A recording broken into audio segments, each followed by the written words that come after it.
If you've ever heard, or worse, been told, just relax, you'll get pregnant, this interview's for you. If you're new here, my name's Whitney. I'm a fertility dietitian and coach, and I help busy women just like you get out of the Google spiral and finally get pregnant.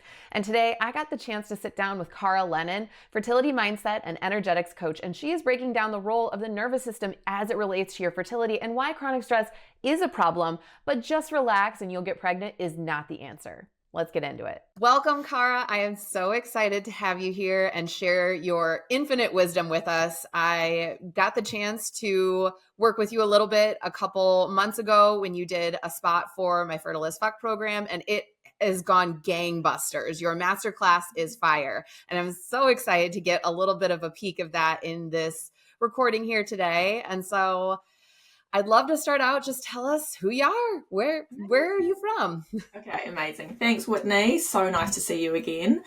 So my name is Cara and I live in New Zealand, Auckland, New Zealand, with my partner and my two little boys who are 6 and 8. And I am a fertility energetics coach. So I went through my own fertility struggles. I was basically told that I would never conceive with my own eggs, that I would likely need egg donors. And I was told that by 2 specialists because I wanted a second opinion, and she doubled down and agreed on that prognosis. So I went all in, did all the things, hustled, grind, hard worked my way to trying to,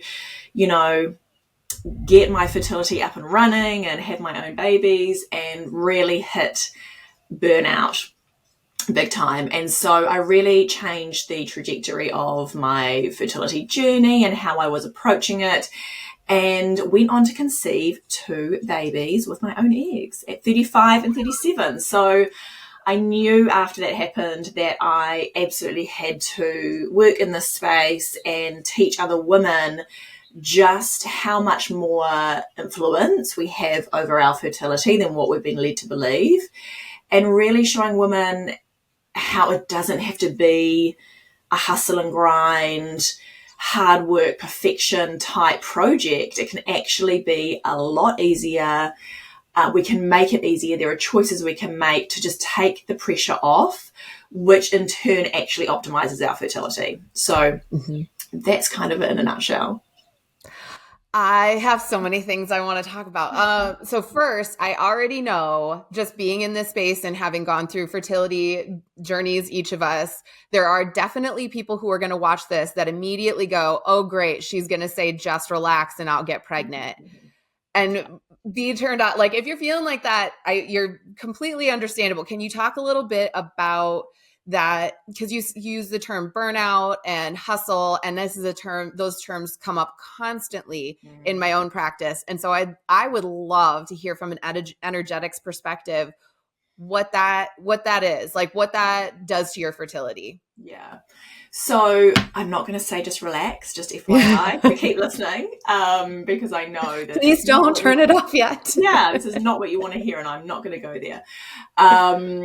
So really, when we come at our fertility with this kind of hustle and grind and this kind of hard work approach, what I see often happens is a lot of women will take the way that they've succeeded in life, which for a lot of women is being A-type and a perfectionist or a people pleaser or an overachiever, and this has got them to where they are in their career.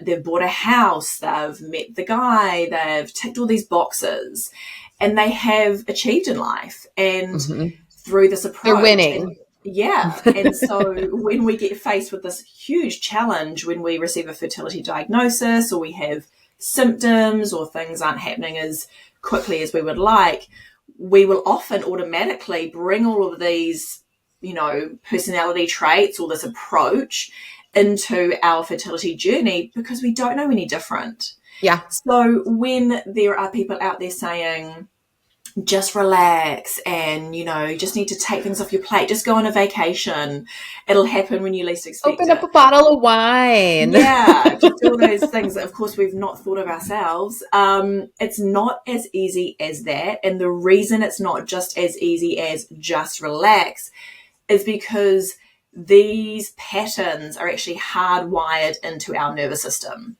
So in childhood, we grew up, and based on our surroundings, based on our environment, based on our parents, based on even maybe our teachers and our siblings, we learned certain behaviors in order to remain safe. So it might have been that we received praise when we were a good girl and we achieved. Maybe it was our mum or father who only really gave us praise when we came home with a really great grade, or we made it into the top sports team, or whatever it might be. We may have had a parent who was kind of emotionally absent or not really around and worked a lot, and the only way to get their attention was to be seen and not heard. And so we became a people pleaser to avoid getting yelled at or something. So throughout our childhood, from 0 to 7 especially, we are like these little sponges that are just absorbing everything around us. And we make it mean a certain thing. We make it mean, okay, I need to be perfect in order to feel safe and receive connection or validation or approval. I need to stay out of mum's way or stay out of dad's way. I need to really succeed in order to get some attention from my parents. So we start to really, these things start becoming wired into our nervous system as a way to actually remain safe. Because connection and validation and support and all those things are literally a survival mechanism. We need it to survive, right? As babies, we come into this world and we need these things as a basics to survive, or we will die. Yep. And that actually remains wired into our nervous system as we go into adulthood. So it's not just as simple as just relax, because we really need to do is get to the kind of wiring in our nervous system and those patterns and those behaviors, and find out really what is the root cause of where that came from, and actually heal it at that energetic level to really dissolve it from the body and dissolve it from the nervous system. And then what we find is we don't feel as stuck in those patterns. We don't have to exceed expectations in order to receive validation. We don't need to do everything perfectly to feel okay. So it really comes down to our nervous system and how it's been wired in from childhood, and really going back and looking at what were my experiences growing up, why have they created these patterns in my behaviors, and really looking at it from that level to really understand why we behave the way that we do, and really give ourselves some validation for why we are the way we are, right? This is a human experience. And then dissolve it at that level so that we can sort of move past those patterns and not feel as tied to those patterns, so to speak. And that's when we can start to relax. We can start to let go of pressure. Yeah. We can't just make it happen. We can't force the relaxation and our brains tell ourselves to relax, but that doesn't mean our nervous system is getting that message. Exactly. And I know for myself, I was an athlete growing up and in my college years, and that training, the idea that in order to succeed at something, it has to be hard. In order to win or, up level or whatever terminology you want to use, there has to be struggle. And I know for myself, when I was ready to get pregnant, I went into it thinking that too. Well, this is something I really want, so it's going to be hard. Or because you hear those stories and immediately you're like, well, is that going to happen to me? Am I going to be someone who struggles? And I know a lot of the clients that I have worked with have that kind of same mindset going into it, that they're already prepared for it to be difficult a little bit. Would you say that that's your experience as well? Absolutely. And I think, when we receive our diagnosis or we receive the prognosis of what that means for us, like you're going to need donor eggs, or you'll only conceive via IVF, or conceiving is going to be hard for you and we're going to have to try all these things. And we sort of receive this diagnosis with all of this other fear-based information really around that. And we instantly go into, as you said, this is going to be hard for me. This is going to be hard for me. I'm going to have to hard work at this in order to achieve. And like you said, a lot of that comes from our programming from childhood, because I'd say 99% of my clients are all, like you said, like either have competed at a professional level or a high level in sports. They have got high levels of education, high in their career, and they're used to hardworking to get shit done. And so it's kind of this combination of, well, I'm used to working hard to achieve. Yeah. And now I'm being told this is going to be hard work.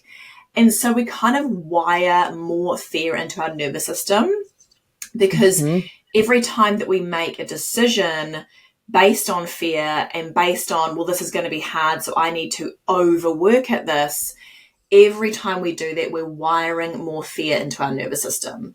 And we're kind of, our nervous system starts to look for, okay, well, it's going to be hard for her. So let's kind of use that reticulator activated system to find and show her the proof that it's going to be hard for her. So those beliefs and that wiring in our nervous system actually start to play out in front of our eyes, unless we really start to make these shifts that this doesn't have to be hard for me. There is a better way. And whatever is meant for me is not going to pass me by. So I can just take the pressure off and sort of take a different route and know that my baby is going to come. You know, I don't know the when or the how, but I know that I am meant to be a mother.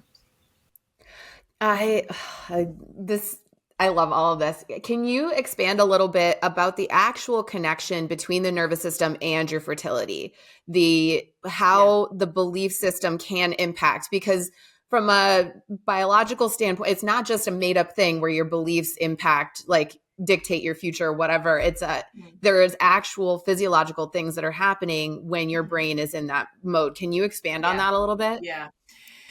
So when we're in that kind of, I'll bring it back to that hustle, because I think everyone can relate to that, right? And so we know now that it's our nervous system that is creating these hustle patterns in our life. And we can't help but hustle because it's wired into our nervous system. It's how we've lived our life. So the more that we are hustling, the more that we are frantic and doing it all and racing around from one thing to the next, that is creating a lot of stress in our body, which is obviously creating a lot of cortisol in our body. And from a physical perspective, obviously that high stress and high cortisol is stealing from progesterone. It's impacting our estrogen. It's kind of messing with our entire hormonal balance, because every thought that we have, every feeling that we have, every reaction that we have is like these chemical messengers that send a message out to our body that we are either safe or that we are in survival, right? And it's literally a switch. You can either be safe and your body needs to feel safe to conceive, or you can be in survival. And what I see happening is a lot of the women that I work with are so in survival because every action they take from fear, every action they take from hustle, everything that they're adding to their to-do list, like I said, is just wiring more fear into their nervous system. Very outcome focused. Very outcome oriented. Absolutely. And it's a very masculine approach, right? That kind of output. I was going to say that. It's a very feminine versus masculine. I know there's a lot of debate about that whole scene, but it does sound very rooted in those energies. Yeah. So the masculine is very much output orientated. They're about, making shit happen and building the thing, creating the thing, and very mind focused, right? They think their way through things and they use their mind. They lead with their mind. Whereas the feminine is very much in her body, right? So the masculine's in their mind, the feminine is in their body, and they actually use their body to tap into their intuition, the messages that their body is trying to send them, because there's always going to be the little twinge, the little whisper, and we tend to override those with a medication or a glass of wine or whatever it is, until eventually our body is literally screaming at us and we receive a diagnosis. Yeah. So there's the physical element of the cortisol and the stress and any held trauma and emotions in our body, which will exacerbate that day-to-day stress, which is going to mess with our hormones, right? It affects our pituitary and our hypothalamus and all of these key master hormone regulators. So from the physical aspect, our hormones are getting imbalanced in that way. The cortisol is affecting our inflammation. It's affecting our sleep. It's affecting everything, really. Like our calming hormone, progesterone's our calming hormone. Then we have the energetic side, where I see a lot of women in their wounded masculine, where they are go, go, go, get shit done, put more things on my to-do list. There must be more to do. I'm not doing enough. I need to hard work at this. And that is very much from the mind. Mm-hmm. They're completely disconnected from their body in terms of what their body really needs in terms of nourishment and healing and the emotions that are going on and the trauma that's been stored in the body. They're just leading from this overthinking, overanalyzing mind. So, I mean, there's so many different layers to it, but there's a physical aspect, there's the emotional aspect from anything that we've suppressed or repressed because we've been taught that emotions are, you're unhinged if you express your emotions, or we grew up in a household where... Neurotic. Yeah, or, be brave, don't cry, you're fine, all of that stuff. And we know that our parents absolutely meant well, but this is just life. We all grew up with conditioning. So even from that standpoint, if there's any emotions that are stored in the body or any trauma that's stored in the body, which, by the way, doesn't have to be big T trauma. It could literally be as small as a parent who's absent or getting bullied at school or whatever it might be. We have all these things that are stored in our body that create kind of energetic blocks, right? So our energy isn't free flowing. We're then in our wounded masculines, so we're stuck in our head. And then we have the physical aspect where we're literally in survival mode and our body is sending these signals of danger and threat. And as we know, anything that's not required for survival will be slowed down or even shut down. So that includes digestion, immunity, and it includes fertility. Some of those three big areas that we're seeing a lot more cases come up. Fertility, autoimmune disease is a huge one, gut dysfunction. I know there's an enormous crop up of digestive cancer related issues, especially here in the US. We've got that could be related to a lot of different things, but these things are popping up more and more because our systems, it sounds like, more dysregulated. Yeah. Absolutely. On every level, right? There's the physical, the emotional, the energetic. It's kind of coming at us from every angle. So there's lots of layers to it. So if you're someone who is struggling right now to get pregnant, I think the question that comes to my mind is, why me? Why do some people seem to be impacted? Like, you'll have two people who, let's say they are lawyers at a big firm and they are successful. They've got homes, they've got partners, they're living parallel lives. And one person can get pregnant easy peasy. And a person who is in the same stratosphere, same everything, what's the differentiation there? Why do some people tend to be more affected? Yeah. And this comes or why do you think, I should say? Yeah. Look, this comes up a lot, like a lot of my clients will be like, well, why me? Like, my friend down the road who eats like crap, has lots of stress in her life, pumping out babies left, right, and center accidentally. Like, why me? And look, partner breathes on them, they get pregnant. Yeah, exactly. And I think, look, fertility is one of life's biggest mysteries. Okay, a crackhead down the road could get pregnant. Okay, there is no rhyme or reason sometimes, and there could be someone just like you said, same career, same pressures, a lot of the same patterns, who goes ahead and conceives. And what I believe, what I know to be true, is that we all have something in life that we have to face. That is a moment of awakening. It's a moment of, okay, I actually need to sort my shit out and not just continue on this trajectory of hustling and grinding and being in my masculine and just stuffing down my emotions and just climbing that career ladder at all stakes. And for me and for you and for the clients that we work with, it is fertility, right? We are faced with this diagnosis, and the women that come into my program, and I'm sure it's the same for you, they don't come out of that program the same woman that they went in. They have shifted their nervous system regulation. They have shifted the way they show up in life. They have shifted their beliefs. They have shifted the way they operate in life. Some of them come into my program and quit their jobs. And I'm not saying that's what you need to do, but they just realize they're out of alignment. And this is what fertility diagnoses can do, is it can really highlight, where am I actually out of alignment in my life? I've kind of got swept into this way of life or this career or this way of living from. And we just keep going too. Yeah. For so long, we just keep doing and going. Even if you're unhappy, we just keep doing it. Fertility is that pause button, that stopper. Exactly. Mm-hmm. And for us, it's fertility. And I can truly, honestly say that I am not the same person as I was before my fertility diagnosis. If I had got pregnant easily, I know for a fact I would have gone straight back to work, probably full time, while my kids were super little. Like, not that there's anything wrong with that. I still went back to work in a part-time capacity, but I just know that I would have got straight back to focusing on my career. And now that I have been through this journey and faced the potential of never having my own children, I really started to look at what was actually important in life and how am I living my life? And is this actually truly filling my cup? And is this actually in alignment with the kind of mother that I want to be as well? So this is our, like you say, this is kind of our wake up call. This is our time to press that pause button and look at, what do I need to actually shift in my life here? What is this calling me to actually look at a deeper level? And for other people, do you know what? They're going to have their own awakening. Okay. We don't know what that is for them. Everyone has a moment in life. 100%.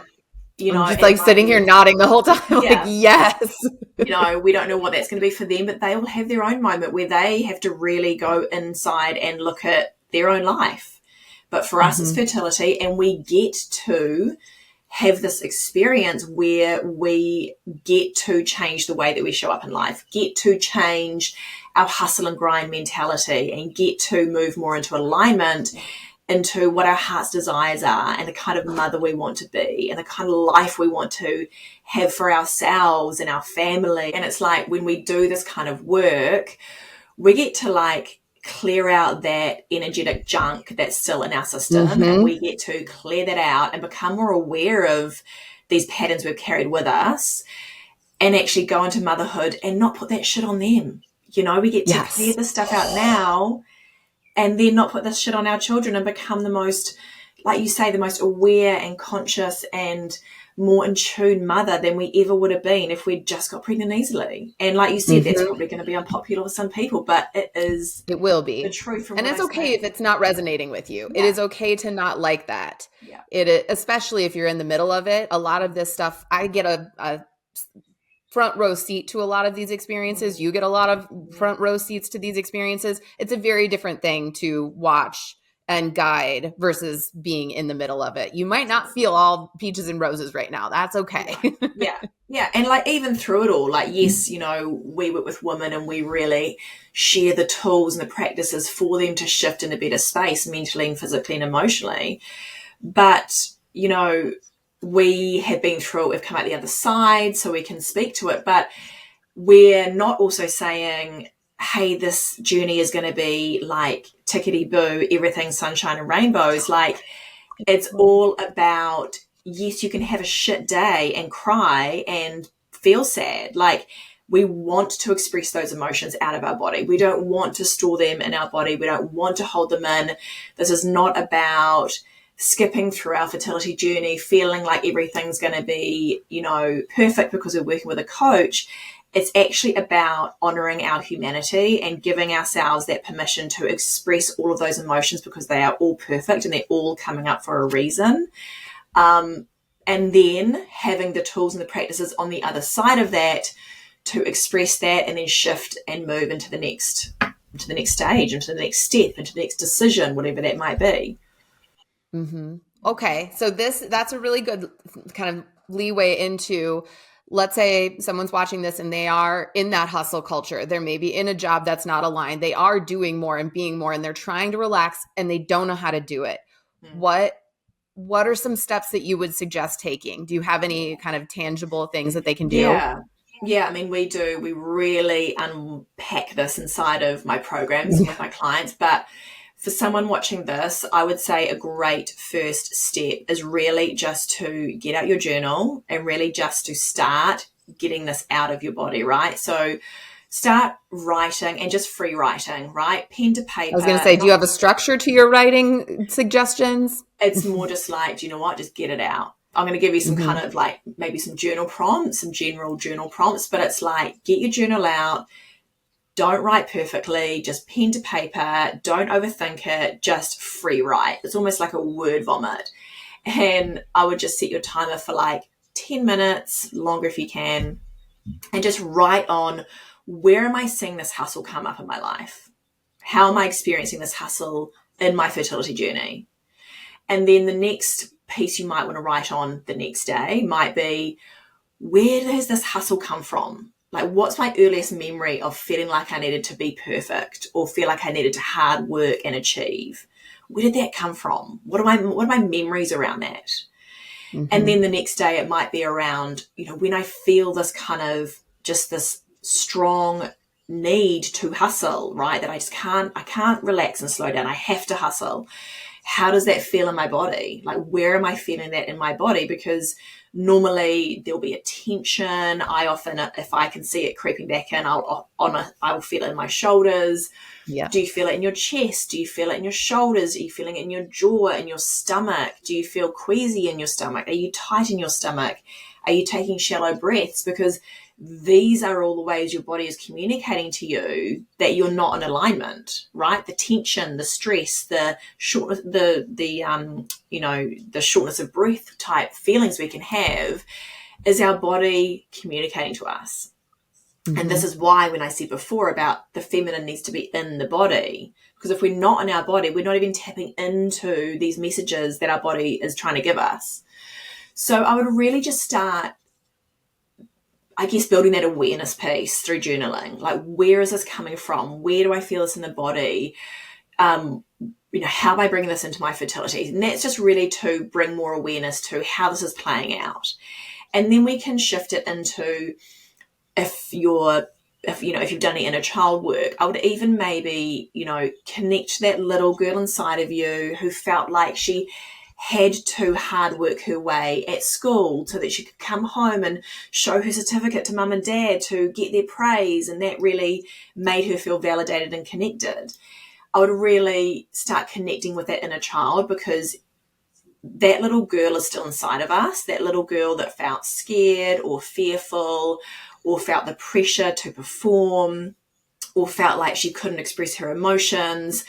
When we have any trauma, because really trauma is just 3 big emotions that happen at any one time, there's like a little part of us that like breaks off almost. It's too hard to handle. We can't cope with it, and it kind of breaks off.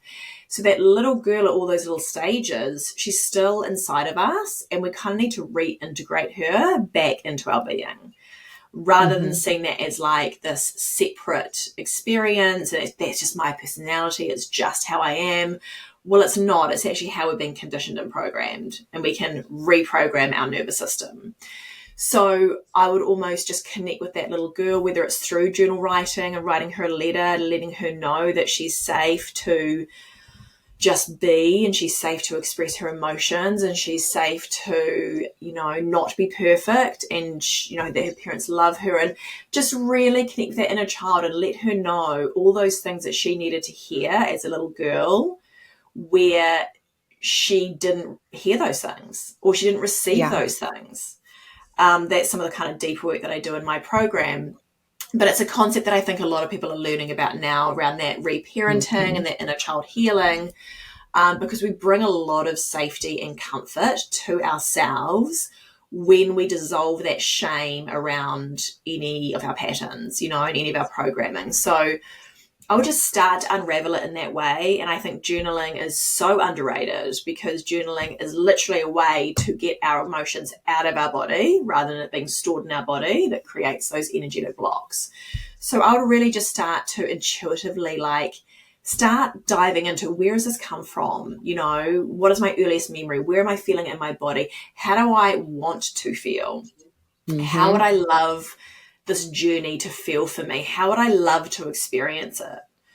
And the more that we can really open ourselves up to, hey, well, I'd actually love to not be hustling and grinding. I would love to be able to relax and slow down without feeling like I need to jump out of my skin because I'm not being productive, you Yes. know, Mm-hmm. and just starting to bring that awareness and starting to focus more on how I'd like to experience this journey, it will start to shift the way that you operate in your life. It just will. You can't do this work without it starting to change little things about, you might get through a day and be like, hey, I actually didn't rush through my day for once. I Yeah. didn't feel that rushing feeling, or I was able I to took a not tick nap and I didn't every feel box. guilty. Yeah, I was able to not tick every box off my list today and feel totally fine about that.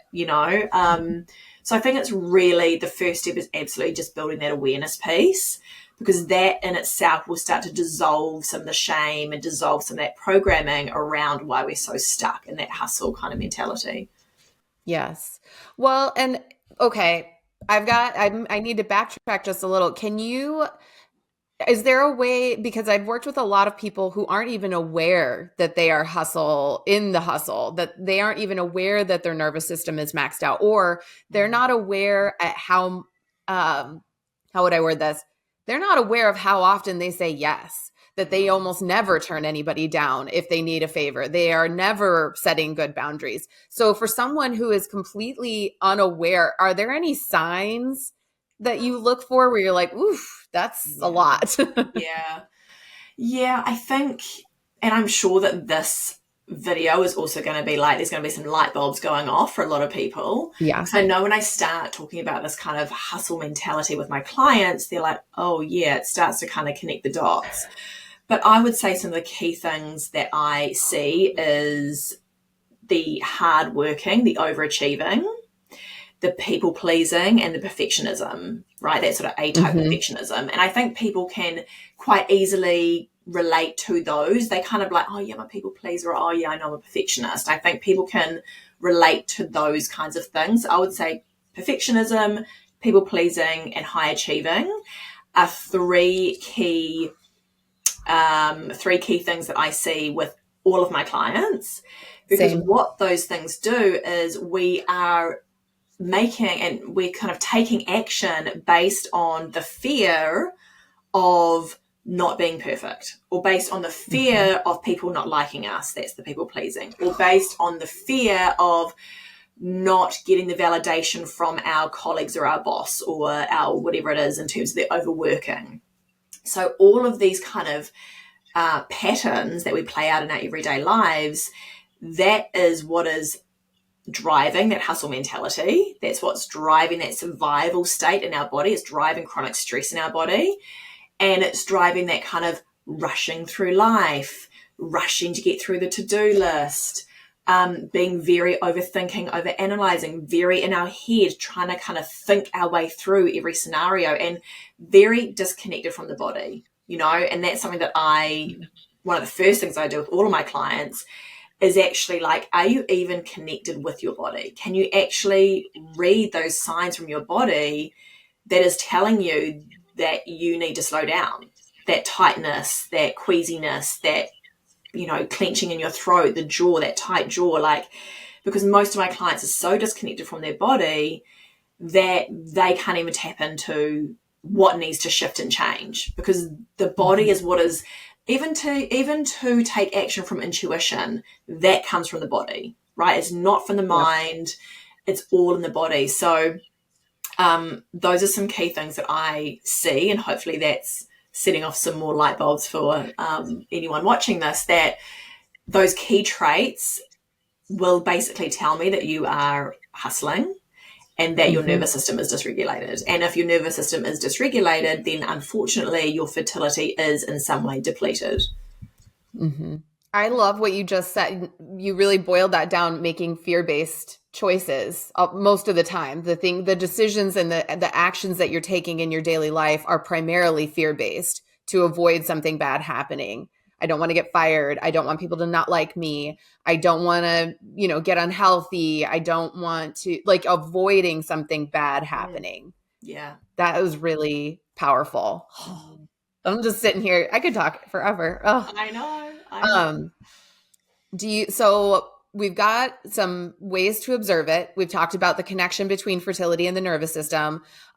We've talked about some tangible things that you can at least walk away with. So obviously we've just scratched the surface about really the depths of your mindset piece, your energetics piece in the realm of fertility. And I actually feel like we're just scratching the surface at where we're at in the fertility space. The energetics piece of it is so often ignored. Where can they find you to delve into this deeper?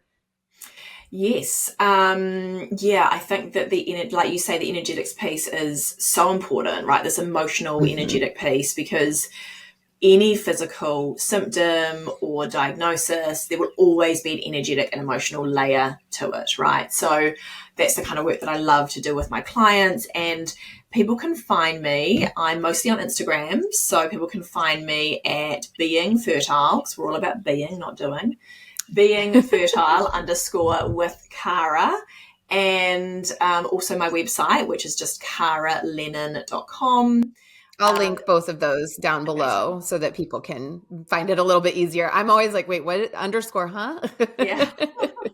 I know. So yeah, that's where I am. I'm mostly hanging out on Instagram. Anyone can send me a DM, reach out. I'm always personally replying to any DMs that come through my Instagram page. And also that's where people can get more of a flavor of the kind of work that I do with my clients. If you are going through fertility treatment, to really work on the mindset and the energetics and the emotional piece to really optimize your fertility and give yourself an increased chance of those treatments working as well. Absolutely. Well, thank you so much for joining me today, Cara. I had the best time, and I'm sure I've actually called you two different things. I already know I called you Cara to begin with, and now I switched to Cara because I'm from the Midwest, and that's the way we say it. Thank you so much for having me. I've loved talking about this topic with you and connecting with you again. I hope you enjoyed that interview. If you'd like to learn more about Cara and the work that she does, I've linked her social media and website below. I'll see you in the next one.